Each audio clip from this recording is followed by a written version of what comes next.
حضرت محمد صلی اللہ علیہ وسلم کی 13 پسندیدہ چیزیں اور ان کے بے شمار فائدے۔ سمجھدار عورتیں یہ چیزیں ضرور استعمال کریں گی۔ نمبر 1، انجیر بڑھاپے کو روکتی ہے۔ نمبر 2، گوشت جسم کو طاقتور بنا دیتا ہے۔ نمبر 3، کدو دماغی صلاحیتوں کو بڑھانے والا ہے۔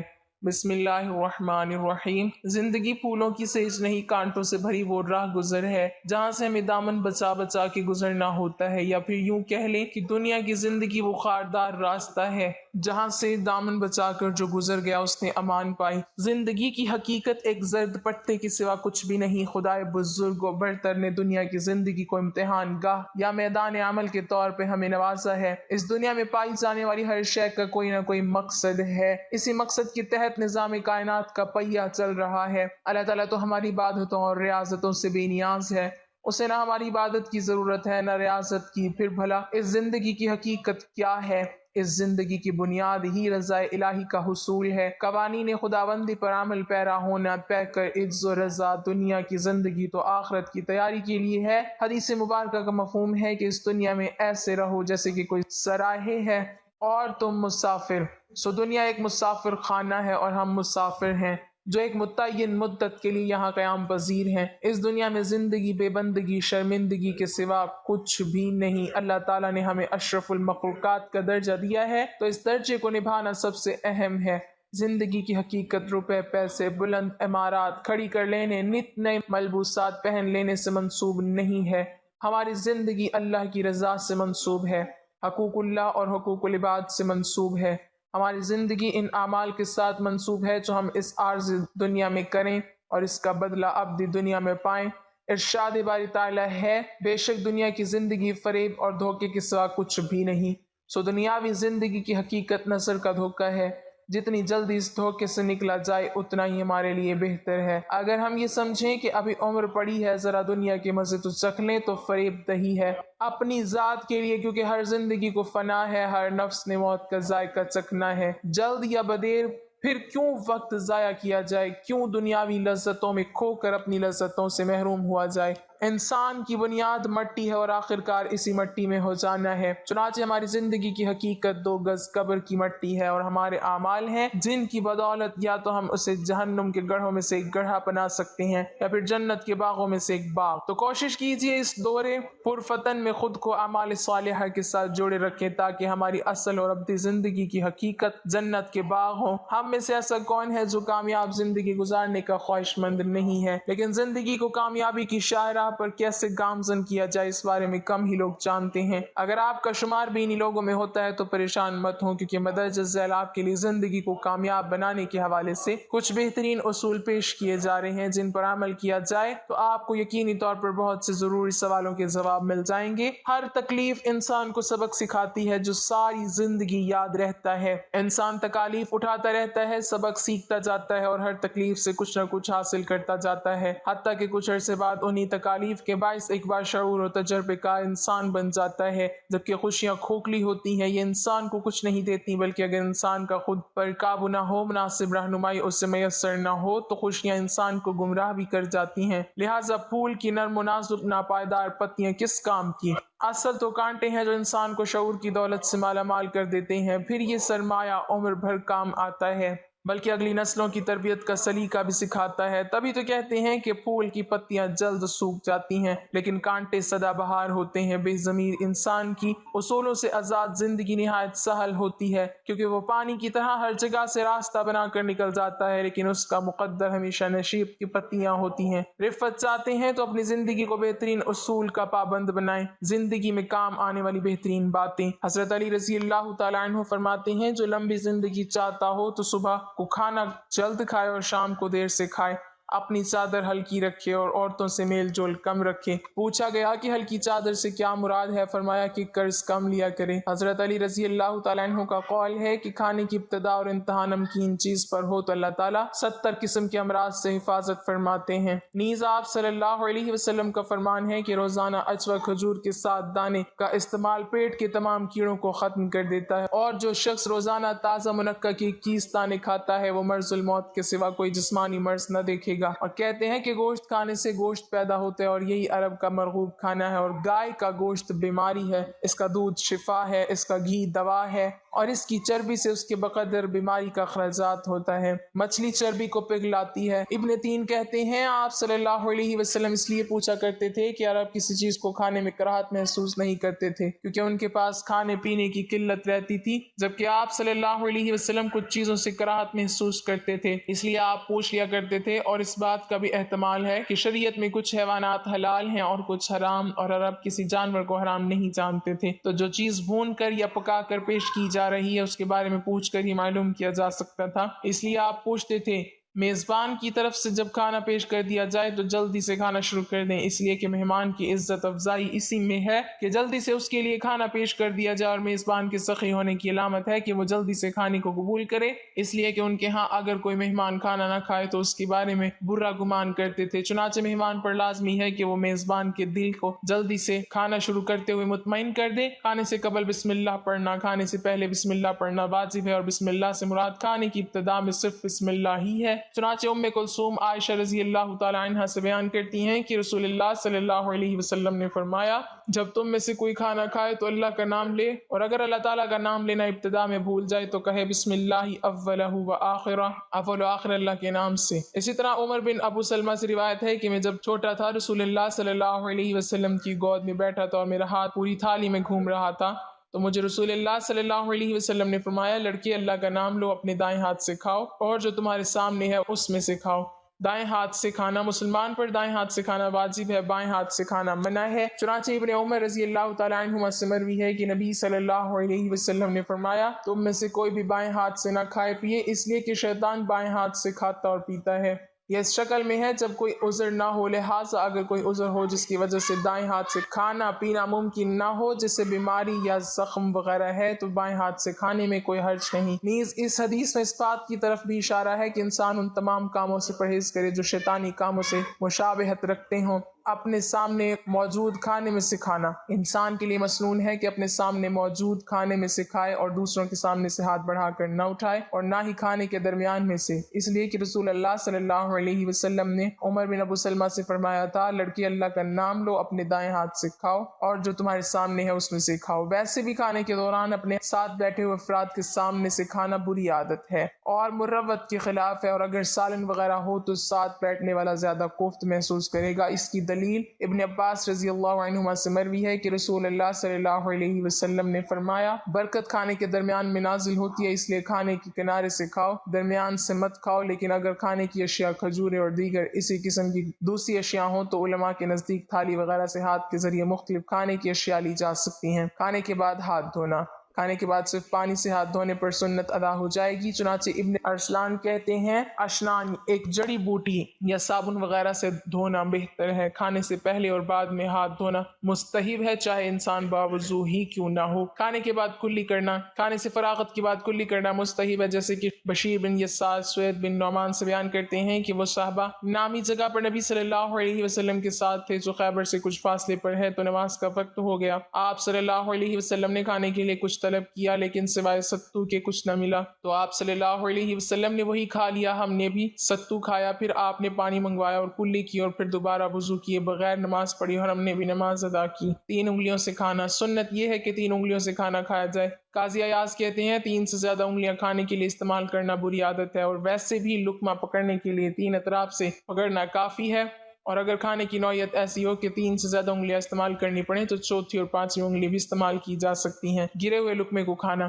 اگر کھانا کھاتے ہوئے لقمہ گر جائے تو لقمہ اٹھا کر اس پر لگی ہوئی مٹی وغیرہ کو صاف کر کے اسے کھا لے، اور شیطان کے لیے مت چھوڑے، کیونکہ یہ کسی کو نہیں پتا کہ برکت کھانے کے کس حصے میں ہے، اس لیے یہ ممکن ہے کہ اسی لقمے میں برکت ہو جو گر گیا تھا۔ چنانچہ اگر لقمے کو چھوڑ دیا تو ہو سکتا ہے کہ اس سے کھانے کی برکت چلی جائے۔ اس کی دلیل انس بن مالک رضی اللہ تعالیٰ عنہ سے مروی ہے کہ رسول اللہ صلی اللہ علیہ وسلم جب بھی کھانا کھاتے تو اپنی 3 انگلیوں کو چاٹتے، اور آپ نے ایک بار فرمایا، اگر تم میں سے کسی کا لقمہ گر جائے تو اسے صاف کر کے کھا لے، شیطان کے لیے اسے مت چھوڑے۔ اور آپ صلی اللہ علیہ وسلم نے ہمیں حکم دیا کہ پلیٹ کو انگلی سے چاٹ لیں، اور فرمایا، تمہیں معلوم نہیں کہ کھانے کے کس حصے میں برکت ہے۔ کھانا کھاتے ہوئے ٹیک مت لگائیں۔ اس کی وجہ یہ ہے کہ رسول اللہ صلی اللہ علیہ وسلم نے فرمایا میں ٹیک لگا کر نہیں کھاتا۔ چنانچہ ابن حجر کہتے ہیں ٹیک لگانے کی کیفیت میں اختلاف کیا گیا ہے، کچھ کہتے ہیں کھانے کے لیے کسی بھی طرح سے زمین پر پسر جانا اس میں شامل ہے، اور کچھ کہتے ہیں کہ کسی ایک طرف ٹیک لگا کر بیٹھنا، اور یہ بھی کہا گیا ہے کہ بائیں ہاتھ کو زمین پر رکھ کر اس پر ٹیک لگا کر بیٹھنا۔ ابن عدہ نے ضعیف سند کے ساتھ نقل کیا ہے کہ نبی صلی اللہ علیہ وسلم نے کھانے کے دوران بائیں ہاتھ پر ٹیک لگا کر بیٹھنے سے ڈانٹ پلائی ہے۔ امام مالک کہتے ہیں کہ یہ ٹیک لگانے کی ایک شکل ہے۔ میں ابن حجر کہتا ہوں کہ امام مالک کی اس بات میں اشارہ موجود ہے کہ جو بھی شکل ٹیک لگانے میں شامل ہوگی وہ مکروہ ہے، چنانچہ اس کے لیے کوئی خاص کیفیت نہیں ہے۔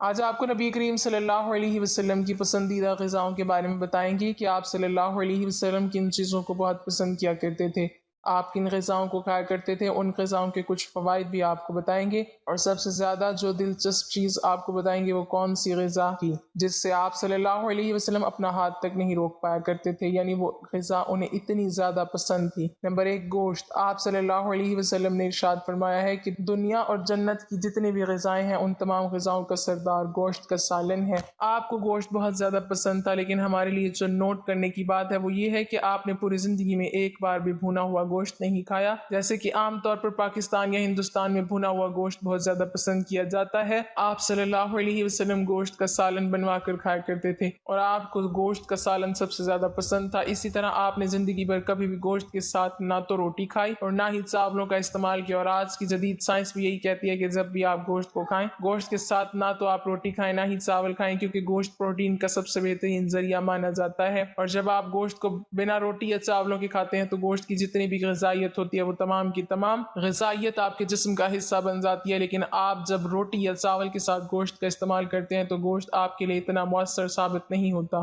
نمبر 2، نبیذ۔ آپ صلی اللہ علیہ وسلم کا سب سے محبوب مشروب نبیذ تھا۔ آپ کو نبیذ بے حد پسند تھا۔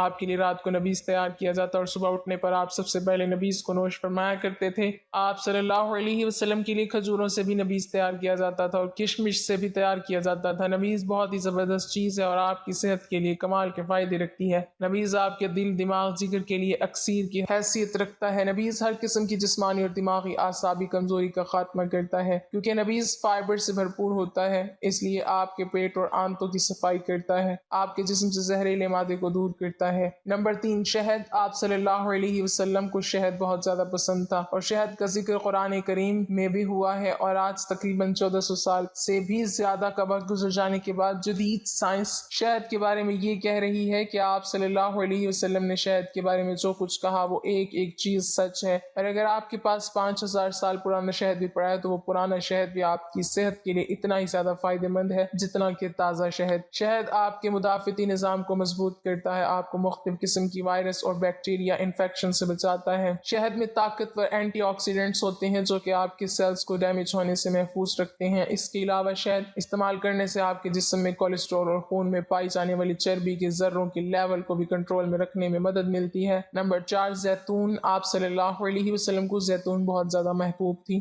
آپ صلی اللہ علیہ وسلم کا ارشاد ہے کہ زیتون کو اپنے کھانوں میں شامل کرو، یعنی زیتون کو کھاؤ اور زیتون کے تیل سے اپنے جسم کی مالش کیا کرو۔ قرآن میں بھی اللہ تعالیٰ نے زیتون کا ذکر فرمایا ہے۔ جدید سائنس زیتون کے بارے میں یہ کہتی ہے کہ زیتون دنیا کی کوئی صحت مند ترین غذاؤں میں سے ایک ہے۔ زیتون میں صحت مند غذائیت موجود ہوتی ہے جو کہ آپ کو تیزی سے وزن کم کرنے میں مدد کرتے ہیں، اور اگر آپ اپنی زندگی میں زیتون کو شامل رکھتے ہیں تو آپ موٹاپے سے بچ سکتے ہیں۔ اس کے علاوہ یہ آپ کے دل کے لیے بہت اچھی ہے، اس کو استعمال کرنے سے آپ ہارٹ اٹیک جیسے امراض سے بچ سکتے ہیں۔ اس کے علاوہ اگر آپ زیتون کو اپنی زندگی میں شامل کرتے ہیں تو لمبے عرصے تک آپ جوان رہتے ہیں۔ نمبر 5، کھجوریں۔ ویسے تو عرب ممالک میں سب سے زیادہ اگنے والا پھل کھجور ہی ہے، لیکن وہاں مختلف اقسام کی کھجوریں پائی جاتی ہیں، لیکن ہمارے پیارے نبی کریم صلی اللہ علیہ وسلم کو اجوا کھجور بہت زیادہ پسند تھی۔ کھجور کے بارے میں نبی کریم صلی اللہ علیہ وسلم نے ارشاد فرمایا کہ یہ جنت کے پھلوں میں سے ایک پھل ہے۔ حضرت عائشہ رضی اللہ تعالیٰ عنہا فرماتی ہیں کہ کچھ مہینے تو ایسے گزرے جب ہمارے گھر میں کھانے کے نام پر صرف کھجوریں ہی ہوا کرتی تھی اور ہم صرف کھجوروں کو کھا کر اپنا گزارا کیا کرتے تھے۔ نبی کریم صلی اللہ علیہ وسلم کی روایات و سنت کی روشنی میں کھجور کو استعمال کرنے کا جو ہمیں صحیح طریقہ پتہ چلتا ہے وہ یہ ہے کہ کھجور کو ہمیشہ نہار منہ استعمال کرنا چاہیے، جیسے کہ آپ صلی اللہ علیہ وسلم نے یہ بھی ارشاد فرمایا جو شخص نہار منہ 7 کھجوروں کو کھا لیتا ہے تو پورا دن اس پر جادو یا زہر اثر نہیں کرتا۔ اسی طرح آپ صلی اللہ علیہ وسلم ہمیشہ کھجور سے ہی اپنا روزہ افطار کیا کرتے تھے۔ جس سے ہمیں پتہ چلتا ہے کہ اگر ہمیں کھجور کے بھرپور فوائد حاصل کرنے ہیں تو ہمیشہ کھجور کو نہار منہ ہی استعمال کرنا چاہیے۔ کھجور کے استعمال سے آپ کے جسم میں فوری طاقت آتی ہے، آپ کی ہڈیاں مضبوط ہوتی ہیں، آپ کے دماغ کو طاقت ملتی ہے، آپ کا جسم طاقتور ہوتا ہے۔ اور کھجور وہ واحد پھل ہے جس کے استعمال سے ہر قسم کی کمزوری کا خاتمہ ہو جاتا ہے، پھر چاہے کمزوری دماغ کی ہو، جسمانی ہو یا اعصابی ہو۔ لیکن یہ تمام کھجور کے فوائد آپ کو اسی وقت حاصل ہوں گے جب کھجوروں کو آپ نہار منہ استعمال کرنے کی عادت اپنائیں گے۔ نمبر 6، تلبینہ۔ آپ صلی اللہ علیہ وسلم کو تلبینہ بہت زیادہ پسند تھا اور خاص طور پر فرمائش پر آپ بنوایا کرتے تھے۔ آپ کا ارشاد مبارک ہے کہ تلبینہ استعمال کیا کرو، یہ دل کے غموں کو دور کرتا ہے۔ اور آج کل جدید سائنس اس چیز کو کنفرم کر رہی ہے کہ جو لوگ تلبینہ کا استعمال کرتے ہیں وہ دل کے مختلف قسم کے امراض سے محفوظ رہتے ہیں۔ تلبینہ استعمال کرنے سے آپ کے جسم میں طاقت آتی ہے، دل مضبوط ہوتا ہے، دماغ کو قوت ملتی ہے، اور خاص کر شوگر کے مریضوں کے لیے تلبینہ کا ناشتہ بے حد مفید رہتا ہے۔ جو کا دلیا اور دودھ جب ایک ساتھ استعمال کیے جاتے ہیں تو ان دونوں میں 10 گنا اضافہ ہو جاتا ہے۔ نمبر 7، دودھ۔ آپ صلی اللہ علیہ وسلم دودھ بہت شوق سے پیا کرتے تھے۔ آپ نے اونٹنی اور بکری کے دودھ کو بہت زیادہ پوری زندگی استعمال کیا ہے۔ گائے کے گھی کو یعنی دیسی گھی کو آپ صلی اللہ علیہ وسلم نے دوا قرار دیا ہے۔ دودھ کے بارے میں جدید سائنس کا یہ کہنا ہے کہ دودھ میں نیوٹریشن کا جو موازنہ پایا جاتا ہے وہ دنیا میں کسی اور غذا میں نہیں موجود، کیونکہ دودھ کو جانور سے حاصل کیا جاتا ہے، یعنی دودھ جانوروں کے ذریعے سے آتا ہے۔ اس لیے دودھ میں وٹامنز اور منرلز کے علاوہ امینو ایسڈ، ہارمونز اور ہر قسم کا انزائم موجود ہوتا ہے جس کی آپ کے جسم کو ضرورت رہتی ہے، اور یہی وجہ ہے کہ ابتدا میں بچے کو دودھ کے علاوہ اور کچھ غذا نہیں دی جاتی۔ نمبر 8، گھیا کدو۔ آپ صلی اللہ علیہ وسلم کو کدو کا سالن بہت زیادہ پسند تھا۔ آپ صلی اللہ علیہ وسلم کدو کے سالن کے ساتھ جو کی روٹی کو بہت زیادہ شوق اور مزہ لے کر کھایا کرتے تھے، اور جس کو ہمارے پیارے نبی کریم صلی اللہ علیہ وسلم پسند کرتے ہوں، یقین مانی وہ چیز معمولی ہو ہی نہیں سکتی۔ کدو آپ کے ہاضمے کے نظام کے لیے اکسیر کی حیثیت رکھتا ہے۔ اگر آپ کو کسی بھی قسم کا ہاضمے کا مسئلہ ہے تو کدو کو استعمال کرنا شروع کر دیں، آپ کے جگر کے لیے بہت مفید ہے، آپ کے پیٹ اور آنتوں کو صاف کرتا ہے اور جسم میں موجود بیضا گرمی کا خاتمہ کرتا ہے۔ جسم میں موجود بیضا گرمی آپ کو مختلف بڑے مسائل میں مبتلا کرنے کا سبب بنتی ہے۔ نمبر 9، جو کی روٹی۔ آپ صلی اللہ علیہ وسلم نے پوری زندگی گندم کی روٹی نہیں کھائی، بلکہ آپ جو کی روٹی کھایا کرتے تھے، اور آج جدید سائنس یہ بات کہتی ہے کہ جو کی روٹی گندم کی روٹی کی نسبت دگنی فائدہ مند ہے، اور اگر آپ جو کی روٹی کو کھاتے ہیں تو آپ مختلف قسم کے مسائل سے بچ سکتے ہیں۔ جو میں گندم کے مقابلے میں دگنی کیلشیم موجود ہوتی ہے۔ جو کی روٹی استعمال کرنے سے آپ کی ہڈیاں اور دانت مضبوط رہتے ہیں اور آپ کو ہڈیوں اور جوڑوں سے متعلق کسی قسم کا کوئی مسئلہ نہیں ہوتا۔ ان علاقوں میں جہاں جو کی روٹی استعمال کی جاتی ہے، عام طور پر لوگ یہ جانتے ہی نہیں کہ کمر کا درد یا ہڈیوں اور جوڑوں کے مسائل بھی کوئی چیز ہوتی ہے۔ نمبر 10، انجیر۔ نبی کریم صلی اللہ علیہ وسلم نے انجیر کو جنت کا پھل قرار دیا ہے۔ آپ صلی اللہ علیہ وسلم کا انجیر کے بارے میں کہنا ہے کہ جنت میں بھی انجیر جیسے پھل ہوتے ہیں جن کا نہ تو چھلکا ہوتا ہے اور نہ ہی ان کے اندر گٹھلی پائی جاتی ہے۔ قرآن میں بھی اللہ تعالی نے انجیر کا ذکر کیا ہے۔ انجیر آئرن سے بھرپور ہوتی ہے، اس کے استعمال سے آپ کے جسم میں خون کی کمی نہیں ہوتی۔ اگر آپ کو خون کی کمی ہے تو لگاتار 1 مہینہ انجیر استعمال کر کے دیکھیں، آپ کے جسم میں کسی قسم کی خون کی کمی نہیں بچے گی۔